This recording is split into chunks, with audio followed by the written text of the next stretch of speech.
Yeah, good day to you all wherever you are watching me. This is another episode on Footy Gist, Charlie. I'm bringing you more and more gist in the football world, in the sporting world. Today, there are more interesting stories. Stay tuned. If you have not subscribed, do well to subscribe. Subscribe, turn on notifications so that anytime we upload any content on this channel, you'll be one of the very first people to get a notification and watch the interesting things that we drop here on the channel. Yes, so let's move straight into some news, and I'm starting on a Ghanaian note where Felix Afena-Gyan has secured a move to Turkey. Turkish side Ahmetspor in Turkey on loan this time around again from Cremonese. Remember, Felix Afena-Gyan was started as the next big thing in Ghanaian football. People tipped him to be Asamoah Gyan's successor. Since 2019, Ghana hasn't gotten a prolific striker, if you ask me. And Felix Afena-Gyan did so well in AS Roma, got a national team call-up, came in, shone bright. People thought, yes, he was the man. But when he got dropped from that World Cup squad by Otuado in 2022, that was the beginning of the decline of Felix Afena-Gyan. He even rejected some call-ups to lower national teams like the Black Meteors as well. But Charlie, life must go on. We are hoping for the best for Felix Afena-Gyan. Charlie, if you look at that two Malam goals he scored in that AS Roma game, we thought, no, this is not common. This is not regular. But Charlie, it is what it is. Remember when he went to Cremonese, he was struggling to get playing time. Then he later, secured a loan move somewhere around last season to Juventus Next Gen. Now he's heading to Turkey. We're wishing him the best. There are strikers in the Ghana, in the Black Stars. We have Jordan Ayew, we have Antoine Semenyo. So your man still needs to work hard. You need to work hard to get into that squad. So yes, so that's Felix Afena-Gyan for you, securing a very important move to Turkey, and we are hoping for the best for the youngster. Let's go back to Chelsea and look at what Chelsea is doing this time around. Charlie, we all thought Chelsea needed money to sign players like Alejandro Garnacho and Xavi Simons, but Chelsea have made another purchase from Brighton and Hove Albion. They have signed Youngster, Julio and Ciso for 20 million euros. But the player will be playing for Strasbourg this season. It means it looks like they've signed him. I don't know how they did it, but the news is saying that Blueco, which is the company that owns Chelsea and Strasbourg, and that's what they are doing. The player will spend this season at Strasbourg and then join Chelsea next season. He is an attacking midfielder from Paraguay, and Chelsea are hoping they get the best out of this youngster. So that's what Chelsea is doing. I remember they are still hanging around the Garnacho deal, the Xavi Simons deal. These are two key deals that Chelsea wanna do before the transfer window ends. And don't forget, they are still in the market for a centre back who is a good passer, who can play centrally in the back line like Levi Colwill. And because Levi Colwill is injured, this is why they are in the transfer market for such a player. So that's Chelsea for you, Charlie. The news that is coming in, that Charlie, it bust my mind. Eberechi Eze is on his way to Arsenal.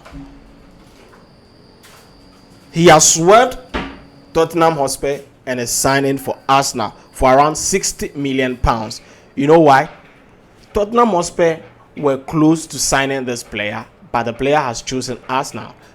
Arsenal had a long-term interest in Eberechi Eze, but after they signed Noni Madueke, people thought Arsenal were going to give up on Eze. But Eze has said before that his dream club was Arsenal. Remember, when he was young, he was playing for the Arsenal Academy, but he got dismissed or sacked or something like that at the age of 13.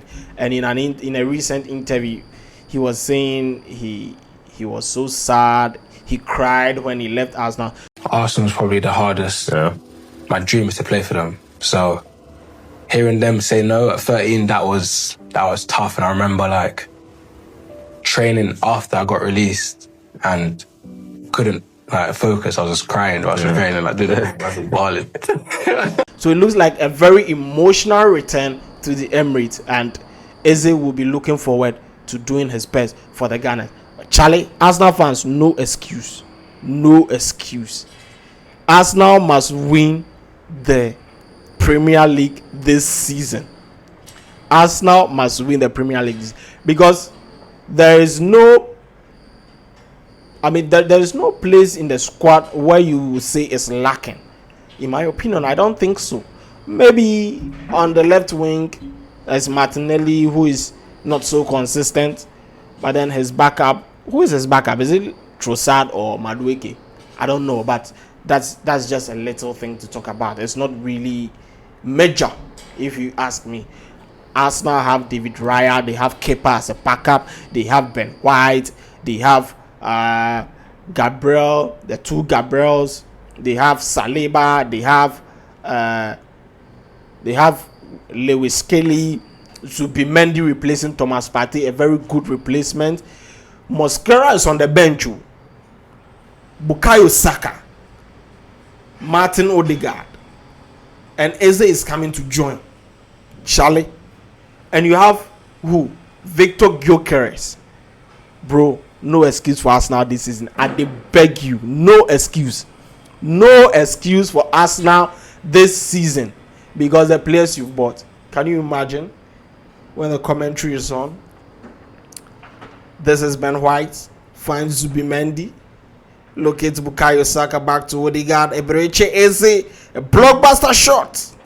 Charlie, Arsenal for the Premier League title. This is no excuse. So let's move on.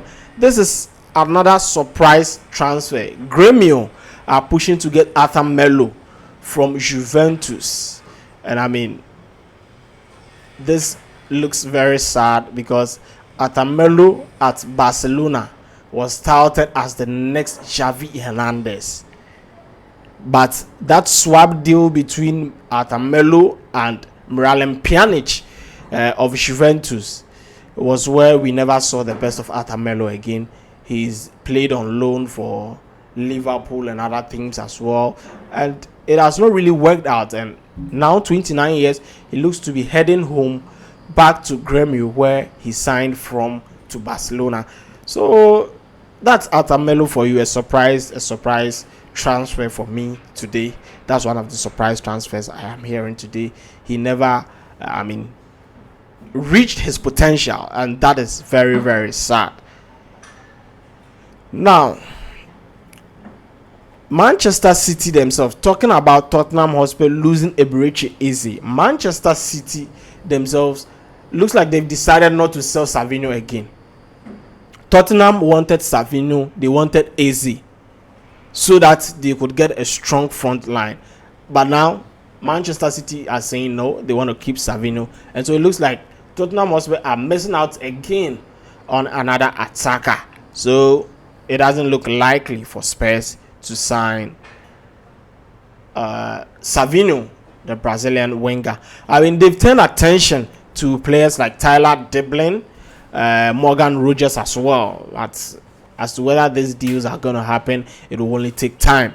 So once you are here, you've subscribed, you're waiting for notifications, we are going to definitely give you updates on what happens between these players and clubs as far as the transfer window goes on. Now, Noah Okafor has passed his medicals at Leeds United. He's joining Leeds United from AC Milan. Can you imagine that? Leeds United just gained promotion from the championship. From the championship to the Premier League, and they've gone to almighty AC Milan to sign their player Noah Okafor. Child, we don't joke in the Premier League. Everybody has money to sign. So yeah, so Noah Okafor will be a Leeds United player very soon, and AC Milan are still intensifying their interest in Victor Boniface. It looks like they're going to get their man this time around for 30 million buy option, an initial loan deal, and then a 30 million buy option. So that's what AC Milan are trying to explore, and we hope I mean, AC Milan fans hope that works. Victor Boniface, in my earlier video, I told you he is not a bad player at all, a very key player, and that is what AC Milan are trying to explore. Now, Rasmus Højlund and his camp have made it clear to Napoli that they just don't want a loan deal, but a loan with an obligation to that. A loan with an obligation to buy. That's what Rasmus Højlund and his camp are demanding from his suitors. I mean, it's not only Napoli that are interested in the striker. We have RB Leipzig, we have AC Milan as well. So that is some news from Rasmus Højlund. You know, now Manchester United have Benjamin Sesko, so it looks like Højlund may not get playing time, and that's it. And not only that, they have Joshua Zirkzee, who is preferred ahead of Højlund as it stands now. So that's going to be very difficult for Rasmus Højlund to break into that almighty Manchester United squad. I mean, right now, Manchester United, Charlie, what they are cooking this season is going to be tough. Okay, so that's just by way of some tidbits from the world of sports. And do subscribe. I beg you, subscribe. Ask others to do so that you can be notified all the time we drop any content. This is just by way of some tidbit, but we are going to be back. Have a nice day.